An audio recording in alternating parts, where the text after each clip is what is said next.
I thought this might interest you. This log sculpture has been here a very, very, very long time. This sculpture goes back, way back to the original gas station and store that was here. And on the side of the gas station store, on the building, they had this huge, huge plastic clown head and a sign for ice cream like this.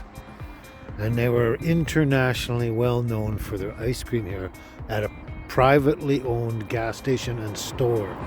Privately owned gas station and general store. And they had that for many, many years. And this has been here as long as the stores and original store and gas station has been here. This has been here. And I don't even know how long it's been here. It's been around a long time. It's still here. The co-op gas station burned down a couple of years ago. And they're going to probably rebuild in 2 years or less, I think. But anyway, so somewhere along the line, the people that own the private gas station and store, who probably had this commissioned at some time, way back, finally sold the store, and the co-op gasoline store company on Vancouver Island took it over. And they kept the ice cream, the famous ice creams, but they took down the clown head, and that was about the only difference. And they put up a sign that said co-op instead of the original store sign. But yeah, but this, the gas station is burnt down. It's got to be rebuilt. It's gone through at least 3 phases now, 2 or 3 phases. But this thing is still here from way back in the beginning, and it's really cool. It's a chainsaw art sculpture. Yeah, it's fantastic. Anyway, I just thought you'd find this interesting. A little bit of history there, maybe. So we got to do something. Ciao for now. The blackberries are in full bloom, and we'll be getting blackberries in about a month or so. Yeah, full bloom. Can't wait for those. Can't wait for those.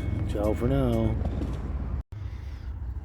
For mega years, as long as I can remember, we've been calling these berries here. These berries huckleberries. But they're not actually huckleberries. They're actually called grouse berries, like the bird. And actual huckleberries are an eastern berry. They don't grow out here, and they're blue. These are grouse berries. It says so in the book. So we've just been calling them huckleberries all our lives. I'm going to collect a bunch of these. I got some idea, something in mind. Ciao. Well, this kind of seems to work better for all of us. I don't have to hold the leash. And if I need to control them, I just step on the leash. And they just do their own thing, kind of deal. So that's kind of working out great. Yeah. Yeah, they just run along side by side. Ciao.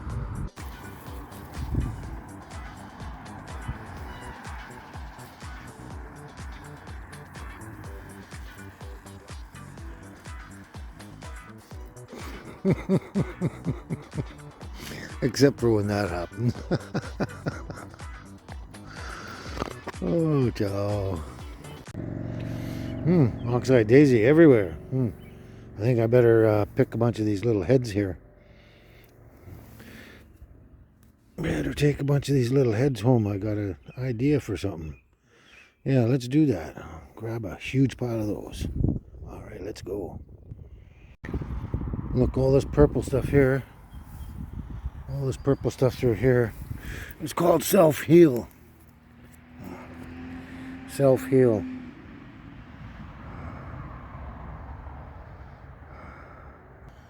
That you can eat. Just like that. It might be good for you, but a lot of people dry it and make tea. And, you know, you can put it in other food, but self-heal. It's called that for a reason, self-heal. But yeah, this stuff's up everywhere now. Everywhere now. Beautiful stuff too, beautiful. The only thing I usually do with that is make tea, usually, so far. I've thrown it in meals and stuff like that, you know, throw a little bit in, it's extra nutrition and stuff, but there's some stuff in it that really healthy for you, and they call it self-heal for a reason. Yeah. I have to look it up more, but I've identified it. I know what I'm doing, and it's good stuff. So right now, it's abundant everywhere. Really good for you. So stay healthy. Ciao for now. None of the other ones are ready yet. They're all green, but there's one thimbleberry. One little thimbleberry. And those are really good. They taste like jam. They taste just like jam. Yeah, these are really good.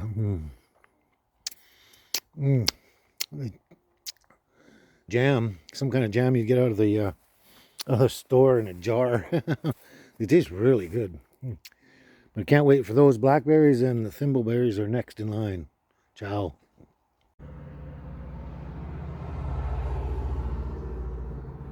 Wow, this red chili mango preserves. This stuff is delicious, fabulous. It's amazing. Thanks again, Donna. I think I need a case of this stuff. Wow, this is really good. I love anything with mangoes in it. I loved mango chutneys and everything, but what this tastes like, it tastes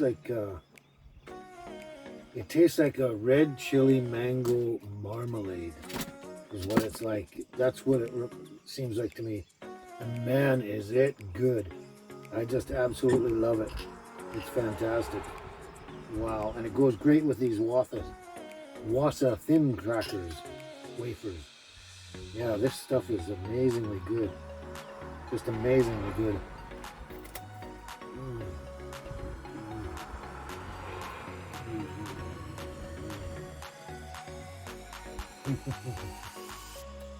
This stuff is fantastic.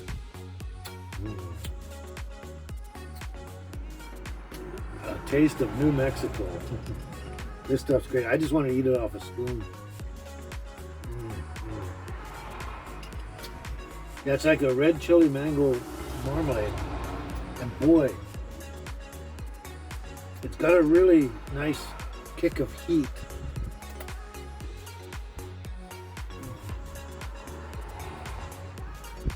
But it's not overpowering at all.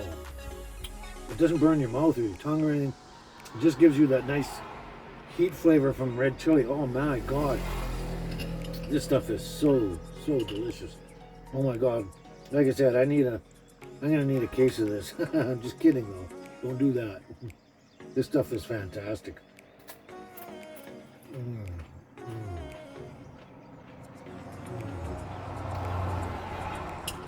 This stuff truly is amazingly delicious. I'm gonna have to make sure I just take this in small quantities because there's only that much left. Man, this is really good. Thanks again, Donna. This is really good. Oh, I feel the heat. Oh, it's nice. But it's not in my mouth. It's just that body heat. Oh my God, that's good. Anyway, I'm gonna finish this cracker, maybe a little bit more, and then I'm gonna put it away. Okay? So, ciao for now.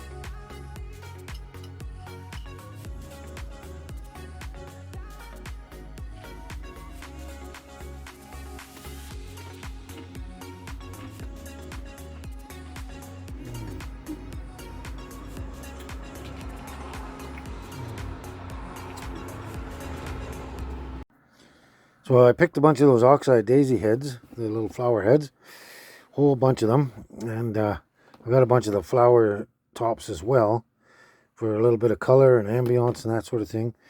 So I got a little kind of a dish we're gonna try and make up with this here, and I'll show you that in a second. Okay, let's get on with that. Ciao. And I showed you the berries I was picking out there. These little round gooseberries here. These are grouseberries, grouseberries. And I actually managed to find some of the thimbleberries, some ripe ones on the sunny side of the forest. And then I got a whole bunch of these salmon berries. the red ones and the yellow ones. And while I was out there too, I found a few of the wild miniature blackberries that grow all along the ground. They're like a ground vine. Anyway, those are going to go in there as well. And I'm going to mix all these together and make something. And I'm going to combine them with this and make a really interesting meal. Okay, let's get on with that now, and we'll talk to you soon. Ciao for now. So here we go. We're going to saute most of this down in just a little hint of butter. Not too much, just enough to give them a coating. We're going to get a good amount of this here. There, that hopefully is enough. I think that should be enough, yeah. Should be enough, so we'll just saute that down here. And we'll put on just a hint of salt, just the tiniest hint of salt. We'll just saute these down lightly until they're nice and soft and tender. Alright. So I sauteed them down a fair bit there. But I'm going to give them a tiny bit of water. Just a tiny bit of water. Just get them to steam up a little bit there. Just for like about 1 minute maybe. 1 minute maybe. Okay, here we go. Okay, so we're going to put a little bit of water in here. Just a little bit of water in there. That might be enough. We might have to add more, maybe, I don't know. We'll see. Then we're going to put all this fruit in here. Oh, that's hot. Hot on the hands. Put all the fruit in here. Here we go. And then we're going to cook this down. Turn it into a sort of a kind of a jam sauce sort of thing. So here we go. Cook this right down so it's all juicy and jammy and a nice little sauce. So I cooked it down quite a lot. Quite a lot. It was very, very, very tart. So I added a bit of brown sugar. Cooked it down a little bit more. And now I'm going to try and strain it a little bit, because get the seeds and everything out of it. See if that'll work.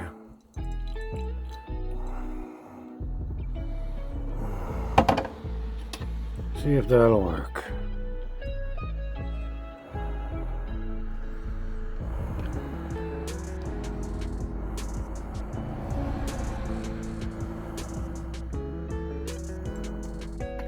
So there, we strained all the seeds out of it, or most of them anyway.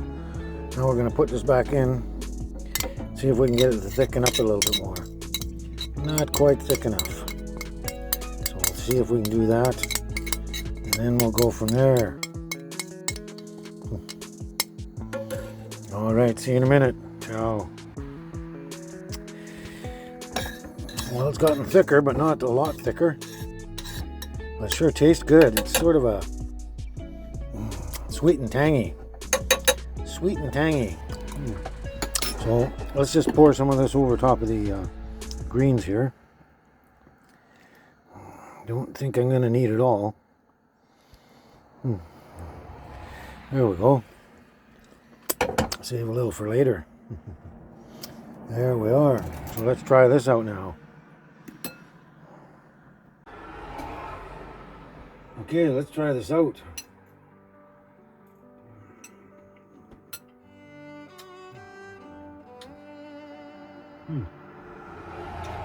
Rather interesting.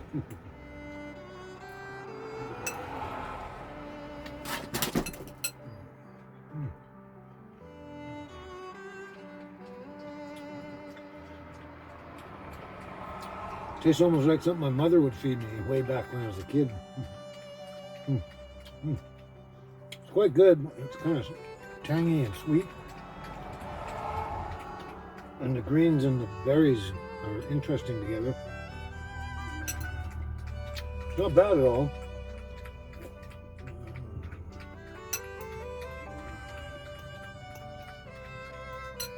I've definitely had a lot worse meals, that's for sure. Tastes quite good with the berry sauce. Mmm. That berry sauce is really nice. Mmm. Mmm. Mmm. It's like a savory sauce with berries. Really good. But the thing is, I don't necessarily eat like this all the time. I just like to know what's out there available if I'm in a survival situation at all. And that's really all it is. I mean, knowing what you can eat out there in a survival situation. And this stuff here, everything in here is superfood, super healthy. And if you just ate this out there, if you're out in the wilderness or out in a survival situation, this would be super healthy to eat and keep you going and going and going. Give you lots of energy, lots of nutrition, and it keep you alive for sure. Mm. Mm. It's a little different, but I think I'm going to enjoy it.